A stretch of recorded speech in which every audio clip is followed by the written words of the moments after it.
പരസ്യമായി രംഗത്തു വന്നു. കോഴിക്കോട് സർവകലാശാല സിൻഡിക്കേറ്റിലടക്കമുള്ള സർക്കാർ സ്ഥാപനങ്ങളിൽ തങ്ങൾ തഴയപ്പെട്ടതിലും ലീഗിനും മുഖപത്രമായ ചന്ദ്രികയിലും സുന്നി വിരുദ്ധർക്ക് ലഭിക്കുന്ന പ്രാധാന്യവുമാണ് EK വിഭാഗങ്ങളെ ചൊടിപ്പിച്ചിരിക്കുന്നത്. ഏറെക്കാലമായി പുകയുന്ന സ്വാരസ്യം നാളെ കോഴിക്കോട് ചേരുന്ന സമസ്ത മുഷാവറ പ്രമേയ രൂപത്തിൽ പുറത്തുവിടും.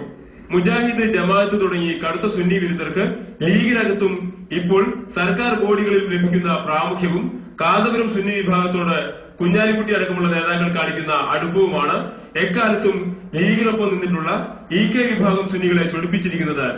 ഏറെക്കാലമായി നിലനിൽക്കുന്ന അസ്വസ്ഥത കാലിക്കറ്റ് യൂണിവേഴ്സിറ്റി സിൻഡിക്കേറ്റിന്റെ പുനഃസംഘടനയോടെ രൂക്ഷമായിരിക്കുകയാണ്.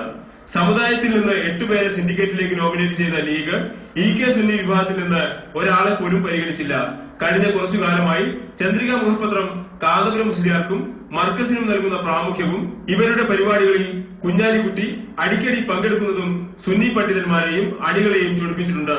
പള്ളി മദ്രസ തർക്കങ്ങളുള്ള നിരവധി മഹല്ലുകളിൽ ഇരു സുന്നി വിഭാഗങ്ങളും തമ്മിൽ കടുത്ത വേർതിരിവ് നിലനിൽക്കവേ ലീഗ് നടത്തുന്ന AP സുന്നി ബാന്ധവം EK സുന്നികൾക്ക് ഉൾക്കൊള്ളാൻ കഴിഞ്ഞിട്ടില്ല. അകത്തു പുകയുന്ന ഈ പ്രതിഷേധം പരസ്യമായി രേഖപ്പെടുത്തണമെന്ന് സമസ്ത സെക്രട്ടറി കോട്ടുമല ബാപ്പു മുസ്ലിയാരുടെ നേതൃത്വത്തിൽ മലപ്പുറം സുന്നി മഹലിൽ ചേർന്ന യോഗമാണ് തീരുമാനിച്ചത്. ടാഗോറിൽ ചേരുന്ന കൺവെൻഷനിൽ ലീഗിനും മുഖപത്രത്തിനുമെതിരെ ശക്തമായ പ്രമേയം പാസാക്കാനാണ് തീരുമാനം. സമസ്ത ജനറൽ സെക്രട്ടറി ചെറുശ്ശേരി സൈനുദ്ദീൻ മുസ്ലിയാരുടെ അധ്യക്ഷതയിലുള്ള സമസ്ത മുഷാവറ പ്രമേയത്തെ സംബന്ധിച്ച് ഇതിനകം ചർച്ച ചെയ്തു കഴിഞ്ഞു. കോഴിക്കോട് നിന്ന് SV മെഹജൂബ്. ദുബായിൽ